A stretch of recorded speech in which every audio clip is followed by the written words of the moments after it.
Well, now we know कि what is exactly R1, R2 and R3. But कौन सी language किस level पे हम प्लेस करें, दैट इज अ क्वेश्चन जिस पे यूट्यूब वीडियोस तो क्या स्कूल्स भी क्लैरिटी नहीं दे पा रहे हैं. If you choose the wrong language in this academic session, that might be a disaster for your class 10th board result. So, in this video, I'll give you one simple rule to choose R1, R2 and R3. Especially if you are in a central government job, जो कि transferable रहती है. So, if you are a student of class 6 to 10 or a teacher who is dealing with such students, or maybe a parent, a guardian, this video is just for you because I am going to give you a complete guide on choosing R1, R2 and R3, जिससे कि आपका बच्चे का future class 10th का result एकदम secure रहेगा. So R1, as NCERT said, that this language is used as a medium of instruction. Graded process in the sense कि इसका कोई level नहीं है. NCERT has laid out the principles, the overall vision, but CBSE is the execution authority. उन्होंने फिर execute कैसे किया R1, R2, R3. एक foreign language है and दो हमारी Indian language है. True. कोई चेंज है क्लास 7th के लिए या 8th के लिए या let us say class 10th के लिए in this academic session?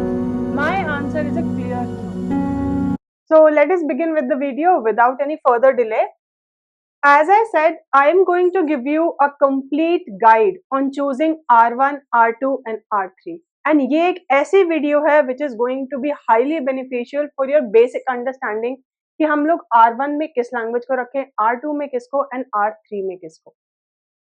Let us try to understand the basic principle behind R1, R2 and R3. ये हमारी R1, R2, R3 की स्टोरी स्टार्ट होती है NCFSE से, जो कि NCERT ने रिलीज किया था 2023 में. NCFSE is nothing but National Curriculum Framework for School Education. अब ये 2023 से उन्होंने बोल दिया था, एक रिपोर्ट जनरेट करी थी जिसमें उन्होंने बोला था कि yes, there should be a 3 language formula. तो तब से इस चीज की तैयारी CBSE ने करनी स्टार्ट कर दी थी. तो जैसा कि मैंने बताया कि NCFSE 2023 was actually a 628 page document. तो इतना लेंदी डॉक्यूमेंट है जिसमें कि हमारी 3 लैंग्वेज फॉर्मूला इंट्रोड्यूस किया गया था, right? And they denoted language 1, 2 and 3 by R1, R2 and R3 respectively. This 628 page document underscores the principle of choosing R1, R2 and R3. So R1, as NCERT said, that this language is used as a medium of instruction and in which literacy is first attained. Preferably it should be the most familiar language and which is the mother tongue and home language. So keeping in view कि हमारी linguistic diversity बहुत ज़्यादा है, तो उन्होंने क्या कहा कि R1 जो होना चाहिए वो हमारा major medium of instruction होना चाहिए पहली बात, यानी कि जिसमें कि the students should get taught. तो वो हमारा R1 जो है मीडियम ऑफ इंस्ट्रक्शन वो रहेगा. अदर थिंग इज कि R1 प्रेफरेबली, उन्होंने ये नहीं बोला कि मदर टंग ही होना चाहिए, दे सेड कि प्रेफरेबली हमारा मदर टंग होना चाहिए because education is all about learning outcomes, not about language. कि हम उनको लैंग्वेज में ड्रिलिंग नहीं कर रहे हैं अभी, we are just reaching some learning outcomes through R1, क्योंकि R1 हमारी ग्रेड 3 से इंट्रोड्यूस हो जाती है. Then R2 and R3. So R2 can be any other language including English. तो जो हमारा एक हमें अभी चॉइस मिल रही है कि एक फॉरेन लैंग्वेज हमें लेनी है, वो ये वाला एलिमेंट है कि आपने एक बार अपनी मदर टंग में स्टडी स्टार्ट कर दी, then you need to take up some other language which can be a foreign language and then finally the third language. ये हमारा एक ग्रेडेड प्रोसेस है. Graded process in the sense कि इसका कोई लेवल नहीं है कि अगर R1 को हमने रख दिया तो वो प्राइमरी है, फिर R2 सेकेंडरी है and then R3 tertiary. Nothing like that. Levels का इतना मतलब है कि सबसे पहले बच्चा R1 पढ़ना स्टार्ट कर देगा, देन R2 पढ़ना स्टार्ट कर देगा एंड देन R3 पढ़ना स्टार्ट कर देगा, राइट? NCFSE में just R1, R2 and R3 ही नहीं इंट्रोड्यूस किया, rather they set an aim. And what was the aim? The aim was that R1 में the child should be an independent reader and writer by the age 8. यानी कि grade 3 तक उसको R1 अच्छे से आ जानी चाहिए, राइट? वो तभी हो सकता है, इतनी प्रोफिशिएंसी तभी हो सकती है when R1 is the mother tongue. Then a student should demonstrate similar level of literacy in R2 by the age 11, that is grade 6. यानी कि जब तक बच्चा ग्रेड 6 में आए तब तक उसको R2 में भी प्रोफिशिएंसी होनी चाहिए सेम लेवल की, दैट इज ही शुड और she should be an independent reader and writer, and by R3 of course by the age of R3 यानी कि ग्रेड 9 तक आपका R3 में प्रोफिशिएंसी होनी चाहिए। So this was the overall aim and तभी R1 and R2 को इन्होंने bifurcate किया, R1, R2, R3 को इन्होंने bifurcate किया। एंड इन्होंने सिर्फ ये ओवरऑल एम ही नहीं दिया, रादर उन्होंने एक डिटेल्ड स्ट्रक्चर भी दिया कि कितने hours we are going to give to which language at what level, right. तो जैसे कि उन्होंने क्या बोला कि हमारा जो R1 है ये प्रिपरेटरी स्टेज होती है class 3 to 5, right. So class 3 to 5 में इफ यू सी कि R1 जो है हमारा वो ऑलमोस्ट एनुअल आवर्स जो ऑक्यूपाई कर रहा है वो 183 कर रहा है, where as R2 is occupying 194, क्योंकि थोड़ा सा हमें ज्यादा ही प्रैक्टिस चाहिए होगी R2 में, right. Then if you move forward that is middle stages में, 6 to 8th ग्रेड में, 6 to 8th ग्रेड में जब हमारा R2 आएगा, R3 इंट्रोड्यूस हो जाएगा, तब हम लोग R3 को भी टाइम देंगे, बट ऑफ कोर्स हमारा R2 क्योंकि हमें प्रोफिशिएंसी ज्यादा इसमें चाहिए, तो R2 में हमारा 91 आवर्स है, दैट इज मैक्सिमम। इससे क्या पता चलता है कि हम R3 को वेटेज काफी कम दे रहा है एनसीईआरटी, यानी कि R3 is just like an additional language, जैसा कि अभी के सिनेरियो में है कि 6 to 8 में हम लोग संस्कृत या अदर फॉरेन लैंग्वेजेस का ऑप्शन होता था, बट उसको इतनी प्रेफरेंस नहीं मिलती थी क्योंकि वो 8 के बाद डिसकंटिन्यू हो जाती थी, राइट। हियर ऑल्सो R3 में ज्यादा प्रेफरेंस दी नहीं गई है, आवर्स भी उसको बहुत कम दिए गए हैं, एंड R2 इज समथिंग जिसपे कि फोकस रहा है प्रिपरेटरी स्टेज में भी, मिडिल स्टेज में भी, एंड यू विल सी कि हमारा जो सेकेंडरी स्टेज है that is class 9th and 10th उसमें भी हमारा कहीं ना कहीं R2 का वेटेज काफी ज्यादा है, right. Let us move forward and try to understand कि फिर सीबीएसई ने क्या किया, because CBSE is the execution authority, NCERT has laid out the principle, the overall vision, but CBSE is the execution authority कि उन्होंने फिर execute कैसे किया R1, R2, R3 को। तो सीबीएसई ने सर्कुलेट किया this secondary school curriculum part 1, जिसको कि स्कीम ऑफ स्टडीज भी जाना जा रहा है। It was released on 1st April 2026। उसमें CBSE has laid out, again it is a 47 page document, they have done two things. First कि उन्होंने R1, R2, R3 को एज इट इज तो उन्होंने इम्प्लीमेंट कर दिया as per the recommendation of NCERT, but उन्होंने क्या बोला कि एक फर्दर रिकमेंडेशन जो कि एनसीईआरटी ने दिया था कि 2 out of these 3 languages must be native to India and 1 जो है वो फॉरेन हो जाती है। तो यही इस पर्टिकुलर डॉक्यूमेंट से हमारा आता है वो एक एलिमेंट जो कि हम सुनने में बहुत वीडियोस में आ रहा है कि एक फॉरेन लैंग्वेज है एंड 2 हमारी इंडियन लैंग्वेजेस है। ट्रू कि हमारी जो लैंग्वेजेस हमें चूज करनी है वो ऐसे ही चूज करनी है कि 2 हमारी इंडियन लैंग्वेजेस हो एंड एक हमारी फॉरेन लैंग्वेज आए। अब क्वेश्चन ये उठता है कि इसके बाद चेंजेस कहाँ पे हुए, किन किन क्लासेस में इस एकेडमिक सेशन में दैट इज 2026 to 27 में चेंजेस हुए। So let us try to understand very clearly कि if your child is in class, ये हमारा एकेडमिक सेशन चल रहा है 2026 to 27, if your child is in class 6 तो ऑफ कोर्स उसको R3 चूज करने का ऑप्शन दिया गया होगा। R1, R2 तो जो स्कूल्स चूज कर रहे हैं that is a different thing, but उसको R3 मैंडेटरी कर दिया गया है। Again, CBSE had released a circular regarding the same that in class 6 introduction of R3 for this academic session is mandatory. क्या कोई चेंज है क्लास 7th के लिए या 8th के लिए या लेट अस से क्लास 10th के लिए in this academic session? My answer is a clear no. अगर आपका बच्चा क्लास 7th इस एकेडमिक सेशन में क्लास 7th में 8th में या 10th में है तो उसके लैंग्वेजेस को लेके कोई चेंज नहीं है। There are no changes with respect to the language choices in class 6, in class 7th, 8th and 10th, right. But 6th में of course if your child is studying और if you are studying in class 6 तो आपको R3 का option दिया गया होगा, right. अब ये जो टेबल है, दिस शोकेसेस अस कि ये वाला जो 6th का बैच जैसे जैसे प्रोग्रेस करेगा वहां पे हमारी R3 कंपलसरी होती जाएगी, राइट? क्योंकि इस एकेडमिक सेशन से R3 has been made compulsory for this batch. ये जो हमारा क्लास 6th का बैच था, यहाँ पे ये कंपलसरी होगी, राइट? तो अगर आपका बच्चा अभी क्लास 6th में है तो 7th में भी उसके लिए R3 कंपलसरी है, 8th में भी उसके लिए R3 कंपलसरी है, and so on and so fourth for the consecutive batches. यानी कि अब के बाद जो 6th में बच्चे आएंगे या फिर अभी जो बच्चे क्लास 6th में है, उनके लिए R3 इज मैंडेटरी, राइट? उनके लिए वो ऑप्शनल नहीं है। जाके वो कब हमारी सारी क्लासेस के लिए मैंडेटरी हो जाएगी? 2030 से 31 में। This was the table that was given by CBSE in the scheme of studies document that I was talking about. तो उसी में ये टेबल भी है। अब ये वो सर्कुलर है जो कि 9th अप्रैल को रिलीज किया था सीबीएसई ने, that the school needs to ensure that R3, ये जो हमारा R3 है, that should be introduced.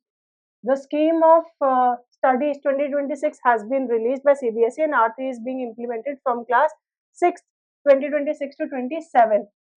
It has been learned that many schools have already initiated the implementation of R3 as per the scheme of studies. All the remaining schools are hereby directed to ensure the compliance within 7 days from the date of issuance of this circular.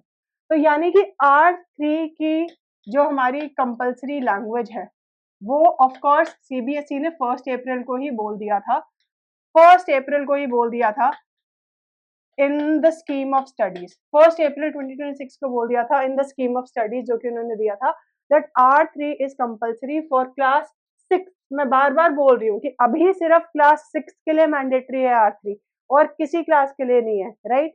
आपका बच्चा अगर 7th में है, 8th में है, कोई language का change नहीं होगा, जो उसका कॉम्बिनेशन चल रहा है वो वैसे ही चलने दीजिए, राइट?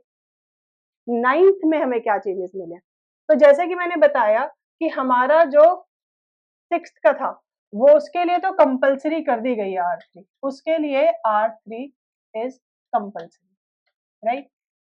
और कहाँ से हमें चूज करनी है लैंग्वेजेस? From table 7। वो अभी मैं दिखाऊंगी कि टेबल 7 क्या है। अब R1 could be any language, जो हमारा क्लास 9th है उसके लिए ये इंस्ट्रक्शंस है कि R1 could be any language from the ones that are offered by CBSE and R2 can be any other language that is offered than the one that is offered as R1. तो R1 हमारी कोई भी हम एक language ले लेंगे, कहाँ से? टेबल 7 से। एंड R2 में भी हम कोई भी लैंग्वेज ले लेंगे अपार्ट फ्रॉम जो कि हमने R1 में ऑलरेडी चूज कर लिया। ये किसके लिए है? ये ऑफ कोर्स हमारा क्लास 9th के लिए है, राइट? क्लास 9th के लिए। अब ये जो है ये आप रहने दीजिए, इसमें आपका ध्यान जाना ही नहीं चाहिए क्योंकि ये हमारा आगे के एकेडमिक सेशंस के लिए, नॉट फॉर दिस वन। तो 9th के लिए अभी क्या चेंज आया है? 9th के लिए you need to choose R1 and R2 from the table that is 7, right? Table 7 से हमें चूज करना है R1 and R2। And what is table 7? मैंने प्रीवियस वीडियो में भी शोकेस किया था कि these are the languages. This is table 7 and it was published in again the scheme of studies जो कि सीबीएसई ने रिलीज करी थी। द स्कीम ऑफ स्टडीज जो कि सीबीएसई ने रिलीज करी थी on 1 April. So all these languages are there. Total 43 languages है from where we can choose R1, R2 and R3। तो हमें इतनी क्लैरिटी है कि अभी अगर आपका बच्चा 6th में है तो there should be no confusion कि R3 कंपलसरी है। बट अगर अभी आपका बच्चा क्लास 9th में है तो R3 इज ऑप्शनल, लेना उसको जरूरी नहीं है, वो सिर्फ 2 लैंग्वेजेस भी ले सकता है, राइट? तो और 7th, 8th एंड 10th में तो there are no changes. Now let us move forward. तो हम लोग फाइनली R1 को एंड R2 को चूज कैसे करें, right? R1 should definitely be the mother tongue. तो आपकी जो भी मदर टंग है वो आप R1 चूज करवाइए बच्चे को, बिकॉज उसके बोर्ड एग्जामिनेशन में the child will be able to score good, right? Similarly R2 में प्रोफेशनल यूसेज के लिए the language that you are targeting for professional usage in the future for the child, that should be treated as R2 because again the child will be attempting board examination for R1 and R2। तो अगर आपका बच्चा 6th में है और उसने R1 R2 and R3 choose करना है तो R1 definitely should be the one जिसमें कि बच्चा ऑलरेडी एक्सपर्ट है। R2 should be the one जिसमें कि बच्चे को एक्सपर्टीज की जरूरत है। Then R3 should be the one जिसमें कि बच्चा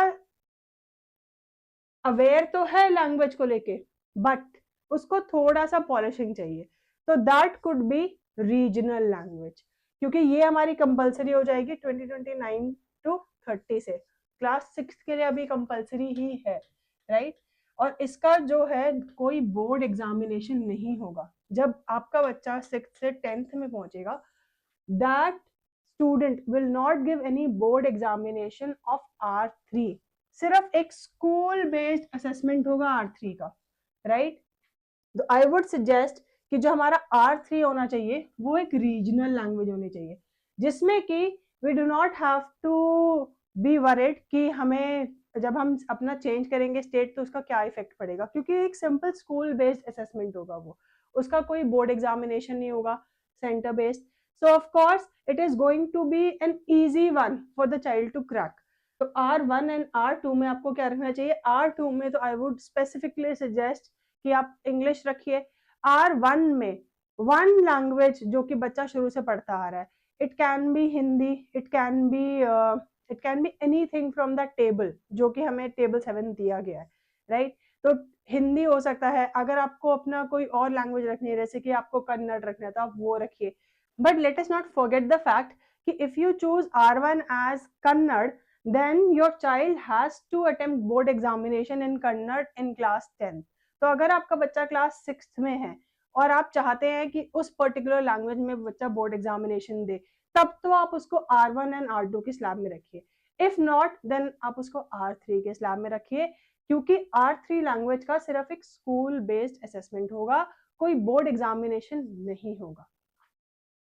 Again, this is a table that was released by CBSE in the scheme of studies. इसमें you can see कि हमारा 2029 to 30 academic session, यानी कि जब अभी के क्लास के बच्चे, अभी 6th क्लास के बच्चे जब हमारे 10th में पहुंचेंगे तो उनके लिए क्या फर्क पड़ेगा, ये है। Look at the green boxes. Green boxes हमारी कंपल्सरी सब्जेक्ट्स हैं विद बोर्ड एग्जामिनेशन। तो लैंग्वेज 1, लैंग्वेज 2 हमारा दोनों में, क्लास 9th में भी और क्लास 10th में भी बोर्ड एग्जामिनेशन रहेगा, राइट, कंपल्सरी दोनों। But look at language 3, look at language 3। तो हमारा language 3 is given in pink. इसका मतलब कि लैंग्वेज 3 हमारा जो रहेगा that is going to be not compulsory but a school based assessment. ये यहाँ पे लिखा हुआ है compulsory subject with school based assessment. तो कंपल्सरी तो है पर उसका स्कूल बेस्ड असेसमेंट रहेगा, right. This is the table that was given by CBSE, right. I have shared all the documents, the links of the documents in the pinned comment. So in case you want to go through the documents, the exact page numbers, you can see from the video and go through the documents in detail. But अगर मैं पूरा summarise करूं कि हमारा क्या exactly crux रहा इस video का, देन आई वुड से कि if you are a parent of class 7th 8th and 10th student, you need not worry, क्योंकि there is no change. 6th में अगर आप हैं या फिर 9th में अगर आप हैं, देन 9th के लिए अभी तो उन्होंने R1 एंड R2 ही बोला है, एंड R1 के लिए लिमिटेड लैंग्वेजेस रखी है, Hindi, Urdu, Kannada and English, right. जो आपने R1 चूज कर लिया ऑफ कोर्स वो आप R2 में नहीं चूज करेंगे, उसके लिए आप डिफरेंट लैंग्वेज चूज करेंगे and any language can be taken from table 7 जो कि मैंने आपको दिखाया था। And R3 as of now, R3 as of now is not compulsory, right. तो R3 की you do not have to take any tension, no worries for R3 as of now if you are in class 9। But अगर आप class 6th में हैं तो आप अपना R3 regional language रखिए, रीजनल लैंग्वेज,